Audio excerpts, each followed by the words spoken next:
अथर्ववेदे षष्ठाष्टके द्वितीयोऽध्यायः। ॐ वयमुत्वामपूर्यस्थूरन्न कच्चिद्भरन्तो वस्यवाः वाजे चित्रं हवामहे उपत्वा कर्मन्नोतये स नो युवोग्रश्चक्रामयो धृषत् त्वामित्यवितारं वरुमहे सखाय इन्द्रसालसिम्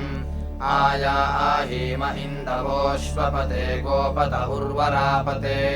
सोमं सोमपते पिब वयं हित्वा बन्धुमन्तमबन्धवो विप्रास इन्द्र एमिमा याते धामानि वृषभतेभिरागहि विश्वेभिः सोमपीतये सीदन्तस्ते वयो यथा गोश्रीते मधौ मदिरे विवक्षणे अभिद्वामिन्द्रनो नुमः अच्छा आजत्वैरा नमसा वदामसि किं मोश्चिद्विदीजयः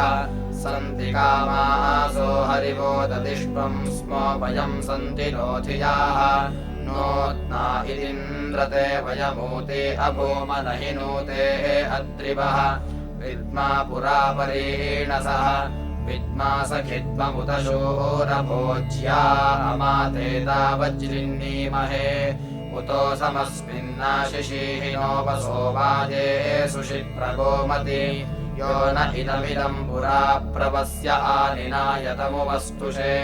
सखाय इन्द्रमूतये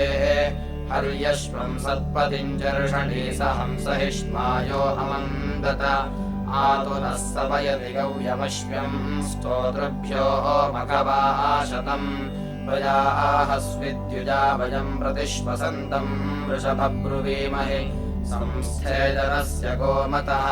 जये एमकारे पुरोहूतकारिणोऽभितिष्ठे मदूर्ध्याः नृभिर्वृत्रं हन्यामशोषुयामचावेरिन्द्रप्रणोधियाः अभ्रातृव्यो अनात्ममनाभिरिन्द्रजनुषा सनादसि युधेदाभित्वमिच्छसे न गेरेवन्तं सख्याय विन्दसे पीयन्ति ते सुराश्वाः यदा कृणोषि न तनुं समूहस्यादित्विते बहूयसे माते अमाजुरोः यथा मूरास इन्द्रसख्ये त्वावतः निषदामसजा आसुते माते गोदत्रनिररामराधस इन्द्रमाते गृहामहि गृहातिदर्यः प्रमृषाभ्याहरणते दामान आदभे इन्द्रो बाघेति यन्मघं सरस्वती वा सुभगादतिर्वसु तं वा चित्रदाशुषे चित्र इद्राया राजका इदं यके यके सरस्वती मनो पर्जन्य इव ततनद्धिवृष्ट्या सहस्रमयुता ददत् ओद्यमह्वारथमत्यादं सिष्ठमूतये यमश्विना सुहवा रुद्रवर्तयेहा सूर्यायैतस्थतुः पूर्वापुषं सुहवं पुरुस्पृहं भुज्युं वाजेषु पूर्व्यम् सचरावन्तं सुमतिभिः स्वोभरे विद्वेष समनेहसम् इहत्या पुरुभूतमा देवानवो विरश्विना अर्वाचीनास्त्ववसे करामहे गन्धारादाशुषो गृहम् युवोरथस्य परिचक्रमीयत ईर्मान्यद्वामिषण्यति अस्माम् अच्छा सुमतिर्वां शुभस्पति आधेनुरिवधावतु रथो यो वा अन्त्रिबन्धुरो हिरण्याभिषुरश्विना परिद्या वा पृथिवी भूषति श्रुतस्तेन नासत्यागतम् नशस्यन्तामनवे पूर्व्यन्ति वियममृकेण कर्षथः तावा आवद्य सुमतिभिः शुभस्पति अश्विना प्रस्तुवीमहि उपनो वाजिनीव सूयातमृतस्य पथिभिः येभिस्तृक्षं वृषणात्रासदस्य वं महे क्षत्राय जिन्वथः अयं वावद्रिभिः सुतः सोमो नरा वृषण्वसु आयातं सोमपीतये विपतन्ताशुषो गृहे आहिरुहतमश्विना रथे कोशे हिरण्यये वृषण्वसु युञ्जाथाम्बीवरीरिषाः याभिः पक्थमवथो याभिरध्रिगुञ्जाभिर्बभ्रुं वियोषसम् ताभिर्नो मक्षोतोऽयमश्विनागतम् विषज्यतं यदातुरम् यदध्रिगावो अध्रिगो इदाचिदन्नो अश्विना हवामहे वयङ्गीर्भिर्विपन्यमाः ताभिरायातम् वृषणोपमेहवम् विश्वप्सुम् विश्ववार्यम् इशामम् इष्ठा पुरुभूतमानराजाभिः कृमिम् वा मृदुस्ताभिरागतम् ताविदाचिदः आनान्तावश्विना वन्दमान उपब्रुवे ता ऊनमोऽभिरेमहे ताविद्धोषा ता उषसि शुभस्पतीदायावन् रुद्रवर्तनी मानो नर्ताय रिपवे वाजिनी वसु परो रुद्रावतिख्यतम् आसुज्ञाय सुज्ञम् प्रातारथेनाश्विना आवासक्षणी हुवे पिते वसोभरी मनो जवसा वृषणामदच्युतामक्षुङ्गमाभिरोतिभिः आरात्ताच्चिद्भूतमस्मे अवसे पूर्वेभिः पुरुभोजसा आनो अश्वावदश्विना वर्तिर्यासिष्टम् मधुपातमानरा गोमत्तस्राहिरण्यवत् सुप्रावर्गम् सुवीर्यम् सुष्ठुवार्यमनाः दृष्टम् रक्षस्विना अस्मिन्नावामायाने वादिनी वसु विश्वा वामानि धीमहि येष्वाहि प्रतीव्या यजस्व जातवेदसम् चरिष्णुतो मम गृभीतशोतिषम् दामानम् विश्वचर्षणेक्तिम् विश्वमनो गिरा उतस्तुषे विस्पर्धसो रथानाम् येषा मा बाधर्ग्मिय इषः पृक्षश्च निग्रहे उपविदावह्निर्विन्दते वसु उदस्य शोचिरस्थाद्दीदियुषोऽव्याचरम् तपुर्जम्भस्य सुद्युतो गणश्रियाः उदुतिष्ठस्वध्वरस्तवानो देव्या कृपा अभिख्याभासा बृहदाशु शुक्वनीः अग्ने याहि सुषस्तिभिर्हव्या जुह्वान आनुषक् यथा दूतो बभूथ हव्यवाहनः अग्निम् वः पूर्व्यम् हुवे होतारम् चर्षणीनाम् तमया वाचा गृणेतमुपस्तुषे यज्ञेभिरद्भुतक्रतुल्यम् कृपासूदयन्त इत मित्रम् न जने सुधितमृतावनि मृतावानमृतायवो यज्ञस्य साधनम् गिरा उपो एनम् जुजुषुर्नमसस्पदे अच्छानो अङ्गिरस्तमयि यज्ञासो यन्तु संयताः होतायो अस्ति विक्ष्वा यशस्तमः अग्नेतवर्त्ये अजरेन्धानासो बृहद्भाः अश्वा इव वृषणस्तविषीयवाः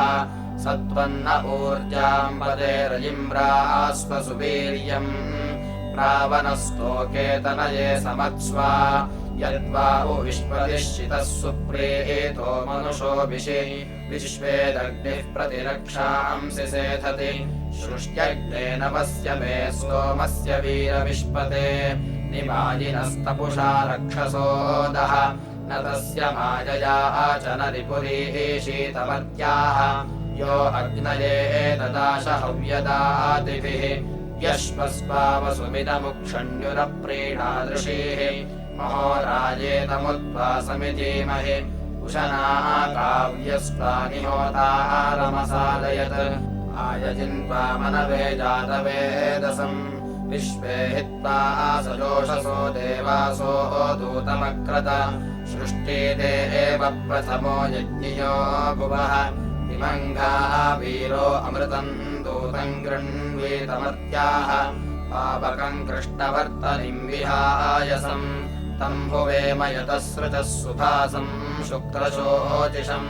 विशामग्निमजरम् रत्नमीड्यम् यो अस्मै हव्यदादिभिराहुतिम् मर्तो विधत् भूरिपोषम् सदत्ते वीरवद्यशाः प्रथमम् जातवेदसमग्नि यज्ञेषु पूर्व्यम् प्रतिसृगेति नमसा हविष्मति आभिर्विधेमाग्नये ज्येष्ठाभिर्यश्ववत् मम्यष्ठाभिर्मतिभिः शुक्रशोदिशे नूनमर्चविहायसे स्तोमेभिः स्थूरयोपवत् ऋषे वैयश्वदम्यायाग्नये अतिचिम्मानुषाणाम् सूनुम् वनस्पतीनाम् विप्रा अग्निमवसे प्रत्नमीलते महो विश्वाङ्गभिषतोभिहव्यानि मानुषा अग्ने निषत्सि नमसाधिबर्हिषि वं स्वानो वार्याः पुरुवं स्वरायः पुरुस्पृहाः सुवीर्यस्य प्रजावतो यशस्वतः त्वं वरो सुषाम्नेऽग्ने जनाय चोदय सदा वसो रातीयविष्ठशश्वते त्वं हि सुप्रतूरसि त्वन्नो गोमतीरिषाः महो रायः सातिमग्ने अपावृति अग्ने त्वं यशा अस्यामित्रावरुणावः प्रतावाना सम्राजाः पूतदक्षसा सखाय आशिषामहि ब्रह्मेन्द्राय वज्रिणे स्तुषपूषुवोदतमाय तृष्णवे शवसाह्यसि श्रुतो वृत्रहत्येन वृत्रः मखैर्मघो नो अतिशूरदाशसि स नस्तवानाभररजिम् चित्रश्रवस्तमम् निरेके चिद्यो हरिवो वसुर्ददिः आनिरेकमुत प्रियमिन्द्रदर्शिजनानाम् धृषता धृष्णोस्तवमान आभर न ते सव्यन्न दक्षिणम् हस्तम् वरन्त आमुराः न परिबाधो हरिभोगविष्टिषु आत्वा गोभिरिव व्रजङ्गीर्भिररुणोम्यद्रिवः आस्माकामम् यदि तुरामनः पृण विश्वानि विश्वमनसो धियानो वृत्रहन्तम उग्रप्रणेतरथिषु वसो गहि वयन्ते अस्य वृत्रहन् विद्यामशूरनम्यसः वसोऽस्पार्हस्य पुरुहूतराधसः इन्द्रयथाह्यस्थिते परीतन्नृतोषवाः अमृक्तारातिः पुरुहूतदाशुषे आवृषस्त्वमहामहमहेन्द्रतमराधसे दृढश्चिद्रुह्यमघवन्मघत्तये नो अन्यत्राचिदत्रिवस्पन्नो जग्मुराशसाः मघवञ्छग्गितपतन्न ऊतिभिः न ह्या अङ्गनृतो त्वदन्यम् विन्दामिराधसे रायेद्युम्नाय शवसे च गिर्वणः येन्दुमिन्द्राय सिञ्चत पिबाति सोम्यम् मधु प्रराधसा चोदयाते महित्वना उपो हरीणाम् पतिम् दक्षम् पृञ्चन्तमब्रवम् नूनम् श्रुतिस्तुवतो अश्व्यस्य न ह्या अङ्गपुराचन जज्ञे वीरतरस्त्वत् न राजा नैव धानबन्धनाः ये तु मध्यो मदिन्तरम् सिञ्चवाध्वर्यो अन्धसः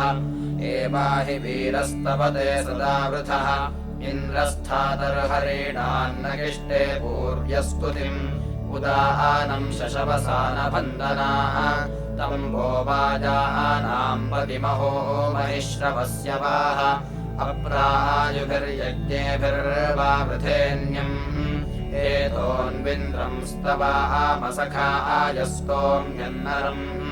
कृष्णेर्यो विश्वा अभ्यस्त्येक इद अगोरुधाय कविषेऽध्युक्षाय रश्म्यम् वचाः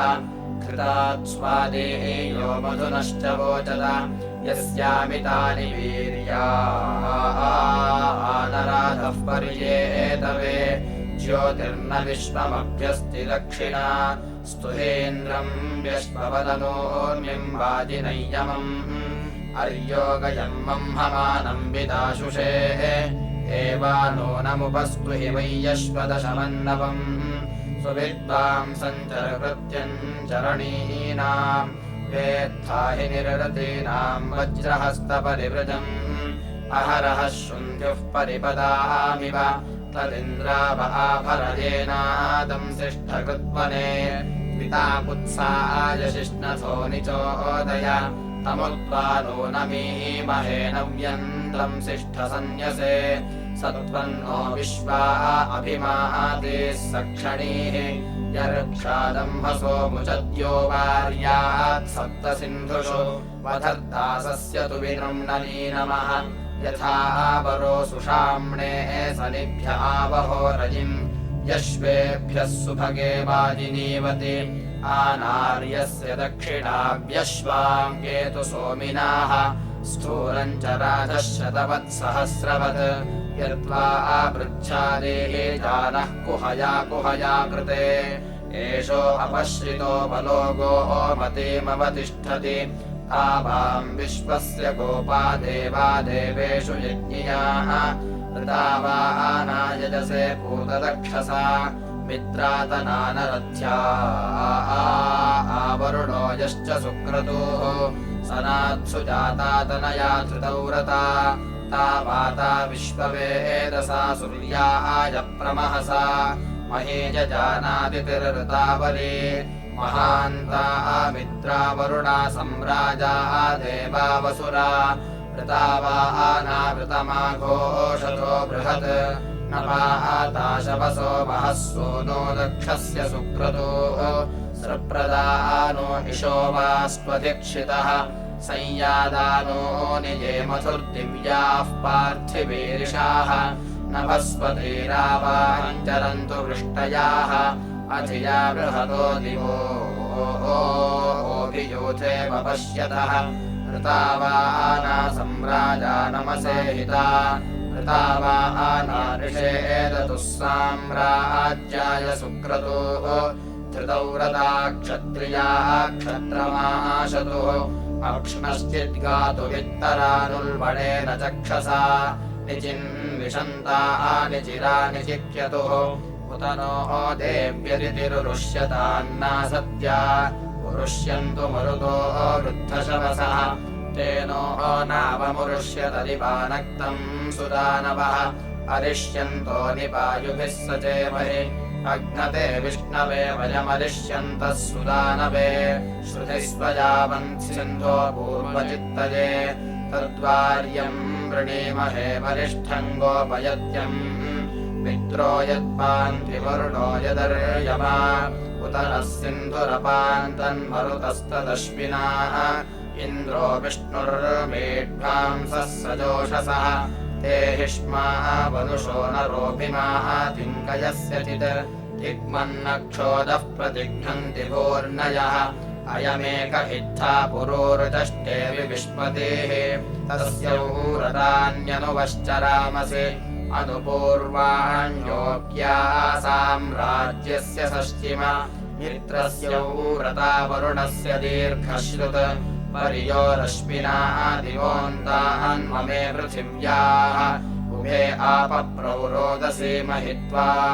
उदुष्य शरणे दिवो ज्योतिरयंस्तसूर्याः अग्निर्न शुक्रः समिधान आहुतः वचो दीर्घप्रसद्मनीषे वाजस्य गोमतः ईशे हि पित्वो विशस्य दावने तत्सूर्यम् रोदसी उभे दोषावस्तोरुपब्रुवे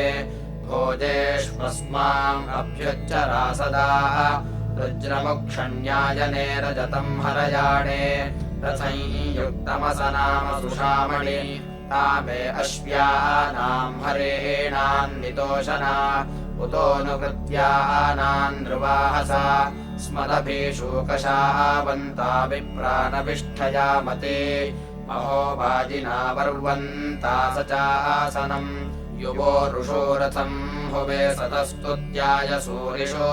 अतोऽर्तदक्षा वृषणा वृषण्वसु युवम्बरो सुषाम्णे महेतनेनासत्या अवोभिर्याथो वृषणा वृषण्वसु तावामद्य हवामहे हव्येभिर्वाजिनीवसु पूर्वीरिष इषयन्तावति क्षपः तावान्बाहिष्ठो अश्विनारथो यातु श्रुतो नरा उपस्तोमान्तुरस्य दर्शतः श्रिये युपुराणाचिदश्विना मन्येथाम् वृषण्वसु युवम् हि रुद्रापर्षथो अतिद्विषाः तस्राहि विश्वमानुषम् वक्षोभिः परिदीयथः धियम् जिन्वा मधुवर्णा शुभस्पतेः उपनो यातमश्विना राजा विश्वपुषा सह मघवाना सुवीरावनपच्युता आमे अस्य पृथिव्या अमिन्द्रना सत्यागतम् देवा देवेभिरद्य सचनस्तमा वयम् भिवाम् हवावह उक्षण्यन्तो व्यश्ववत् सुमतिभिरुपविप्राविहागतम् अश्विना स्पृशे स्फुरिभुवित्ते श्रवतो हवम् नेदीयसः कूलयातः पणीङ्कृत वैयश्वस्य श्रुतन्नरोतो मे अस्य वेदतः सजोषसा वरुणो मित्रो अर्यमा युवा दत्तस्य धिष्ण्या युवानीतस्य सूरिभिः अहरहर्वृषणा मह्यम् शिक्षतम् यो वा यज्ञेभिरावृतोऽधिवस्त्रावधूरिव सपर्यन्ता शुभे चक्राते अश्विना यो वा आमुरुव्यचस्तमञ्चिके एतति नृपाय्यम् वर्तिरश्विना परियातमस्मयो अस्मभ्यम् सुवृषण्वसूयातम् वर्तिर्नृपाय्यम् विशुद्रुहे एव यज्ञमोहथुर्गिरा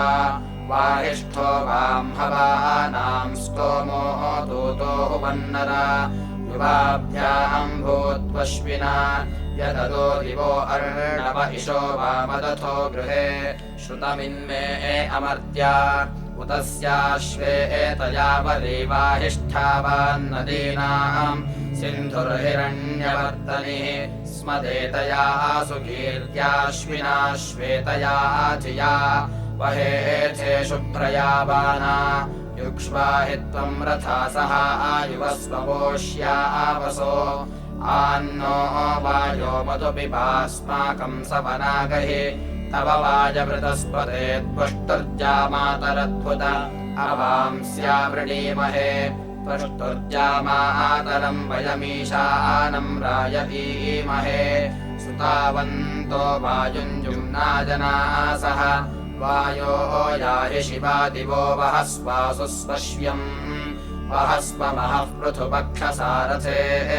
त्वाम् हि सुप्सरस्तवम् दृषदनेषु होमहे ग्रावाणन्नाश्वपृष्ठम् मह्मना सत्त्वन्नो देवमनसा वायो मन्दानो अग्र्यः पृथिवायाम् अपोधियाः अग्निरुक्थे पुरोहितो ग्रावाणो बर्हिरध्वरे सृजायामि मरुतो ब्रह्मणस्पतिम् देवाङ्गवो वरेण्यम् आपशुङ्गासि पृथिवीम् वनस्पतेनुषासानक्तमोषधीः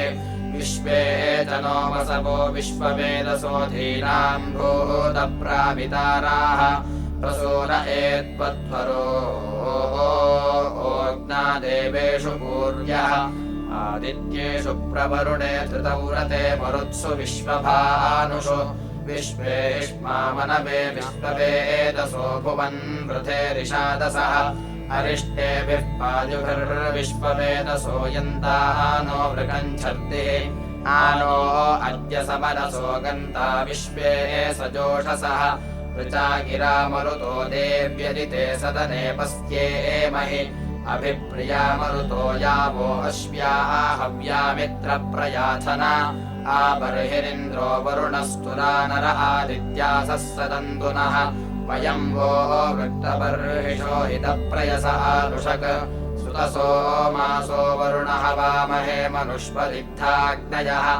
आप्रयात मरुतो विष्णो अश्विना पूषन्माकेनया धिया इन्द्र आयातु प्रथमः स निःशुभिर्वृषायो वृत्रः गृणे विनो देवासो अद्रुहोच्छिद्रम् शर्म यच्छत न यद्दूराद्वसवो नोचिदन्तितो वरोऽथमादधर्षति अस्ति हि वः स जात्यम् विशालसो देवासो अस्त्याप्यम् प्रणः पूर्वस्मै सुविदाय वोचतमक्षुसुम्नाजनम् व्यसे इदा हि व उपस्तुतिमिदा वामस्य भक्तये उपवो विश्ववेदसो नमस्युराङ्गसृक्षण्यामिव उदुष्यवः सविता सुप्रणीतयोस्थादूर्ध्वो वरेण्यः निर्विवादश्चतुष्पादो अर्थिनो विश्रन्पत इष्णवाः देवन्दे एवम् वो वसे देवन्दे एवमभिष्टये देवन्दे एवम् हुवेम वाजसातये गृणन्तो देव्याधिया देवासो हिष्मामनवे समन्यवो विश्वे साकम् सरातयः तेनो अद्यते अपरन्तु चेतु नो भवन्तु परिवो विदाः प्रवशंसाम्यद्रुहः संस्थ उपस्तुतीनाम् न तन्धूर्तिर्वरुणमित्रमर्त्यञ्यो बोधामभ्यो विधत् प्रसक्षयन्तिरते विमहीरिषो यो वो पराजदाशति तप्रजाभिर्जायते धर्मणस्पर्यरिष्टः सर्व एधते ऋते स विन्दते युधः सुखेभिर्याद्यध्वनः अर्यमा मित्रो वरुणः सरातयो यन्द्रायन्ते सजोषसः अज्रे चिदस्मै कृणुधान्यञ्जनम् दुर्गे चिदासु शरणम् एषाचिदस्मादशनिः परोऽनुसहस्रे एतन्ते विनश्यतु यदद्य सूर्य उद्यति प्रियक्षत्रारतम् दधा यन्निमृजि प्रबुधि विश्ववेदसो यद्वा मध्यम् दिने दिवः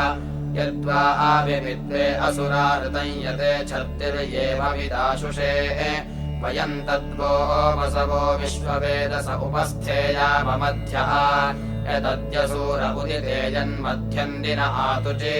वामन्धद्धमनवे विश्ववेदसो जुह्वानाय प्रचेतसे वयम् तद्वः सम्राज आवृणीमहे पुत्रो न बहुपाय्यम् अश्याम तदादित्या जुह्वतो हविर्ये नवस्यो न शामहै ये 33 स्परो देवासो बर्हिरासदन् विदन्नहद्विदासनन् वरुणो मित्रो अर्यवास्मद्रादिशाचो अग्नयाः पत्नी एवन्तो वषट्कृताः तेनो गोपा अपाच्यास्तहुदत्त इत्थान्यक् पुरस्तात् सर्वया विशा यथा वशन्ति देवास्तथेद सप्तदेशान्न गिरामिनत् अरा आवाचनमर्त्याः सप्तानाम् सप्तऋष्टयः सप्तद्युम्नान्येषाम् सप्तो अधिश्रियोधिरे बभ्रुरेको विषुणः सूनरो युवाञ्जङ्गे हिरण्ययम् योनिमेक आससादद्योतनोऽन्तर्देवेषु मेधिरः वाशीमेको बिभर्ति हस्त आयसीमन्तर्देवेषु निध्रुभिः वज्रमेको बिभर्ति हस्त आहितन्तेन वृत्राणि जिघ्नते तिग्ममेको बिभर्ति हस्त आयुधम् शुचिरुग्रो जलाशभेषजः पथ एकः पीपायतस्करो यथाम् केशवेदनिधीनाम् त्रीण्येक उरुगायो विचक्रमे यत्र देवासो वदन्ति विभिर्वाचरत एकया सह प्रप्रवासेव वसतः सदोद्वाचक्राते उपमादिवि सम्राजा सर्पिरासुते अर्चन्त एके महिषाममन्वततेन सूर्यमरोचयन् न हि वो अस्त्यर्भगो देवा आसो न कुमारकः विश्वे सतो महान्त इति स्तुतासो असथारिषादसो ये स्थत्रयश्च मनोर्देवा यज्ञियासः तेन स्त्राध्वन्ते एव तत उनो अधिवोचत मानः पथः पित्र्यान्मानवादधिदूरन्नैष्टपरावताः ये देवास इह स्थन विश्वे वैश्वानरा उदा अस्मभ्यम् शर्म सप्रथो गवेश्वाय यच्छत यो यजाति यजात इत्सुनवच्च पचाति च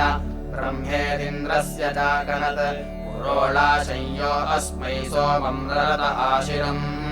पादित्तम् शक्रो अंहसः तस्य द्युमाङ्गसद्रथो देवजोतः शोषुवत् विश्वावन्वन्न मित्रियाः अस्य प्रजावती गृहे सश्चन्ति दिवे दिवे इळाधेनुमते दुहे या दम्पती समनसा सुनुत आचधावतः देवा आसो नित्ययाशिराः प्रतिप्राशव्याम् इतः सम्यञ्चा बर्हिराशाते न तावादेषु वायतः न देवानामपि न्हुतः सुमतिन्न जुगुक्षतः श्रवो बृहद्विवासतः पुत्रिणाता कुमारिणा विश्वमायुर्व्यश्नुतः उभाहिरण्यपेशसा वीर्योऽत्रामृतद्वसो दशस्यन्तामृतायकम् समूतो रोमसंहतो देवेषु कृणुतो दुबाः आशर्म पर्वतानाम् वृणीमहे नदीनाम् आविष्णोः स चाबुवाः ऐषु पूषारयिर्भगः स्वस्ति सर्वधा तमः पुरुरध्वा स्वस्तये अरमतिरनर्वणो विश्वो देवस्य मनसा आदित्यानामनेह इत् यथा नो मित्रो अर्यमा वरुणः सन्ति गोपाः सुगारतस्य पन्थाः अग्निम् वः पूर्व्यम् गिरा देवमीडे वसूनाम् सपर्यन्तः पुरुप्रियम् मित्रम् न क्षेत्रसाधसम् वक्षो देववतो रथः शूरो वा पृत्सुकासुचित् देवानाय्य इन्वनो यजमान इयक्षत्यभेदयज्वनो भुवत् न यजमानरिष्यसि न सुन्वान न देवयो देवानाय्य इन्वनो यजमान इयक्षत्यभेदयज्वनो भुवत् न किष्टम् कर्मणा न शन्न प्रयोषन्न योषति देवानाय्य इन्मनो यजमान इयक्षत्यभेदयज्वनो भुवत् असदत्र सुवीर्यमुदत्यदाश्वस्यम् देवानाय्य इन्मनो यजमान इयक्षत्यभेदयज्वनो भुवत् इति षष्ठाष्टके द्वितीयोऽध्यायः।